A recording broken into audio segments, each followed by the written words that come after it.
સુરતમાં વીર નર્મદ સાઉથ ગુજરાત યુનિવર્સિટીની સંલગ્ન કોલેજમાં વિદ્યાર્થીનીનું પરીક્ષા દરમિયાન ટી શર્ટ ઉપર કરવા કહેતા હોબાળો થયો હતો।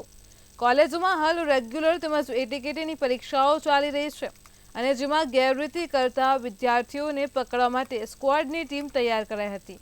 આ વર્ષે પહેલી વખત મહિલા સ્ક્વોડની ટીમ તૈયાર કરાઈ હતી અને જેમાં સેલ્ફ ફાઇનાન્સ કોલેજોની 3 મહિલા પ્રોફેસરોને સામેલ કરાઈ હતી।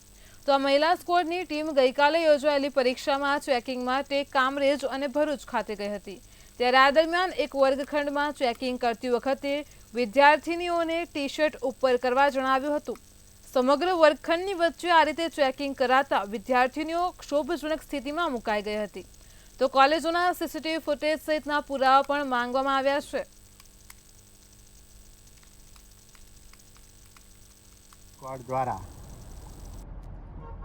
મહિલા વિદ્યાર્થીનીઓની જે તપાસણી કરવાની પદ્ધતિ સામે જે ફરિયાદ આવી છે એની લિખિત ફરિયાદ કોઈપણ પ્રકારે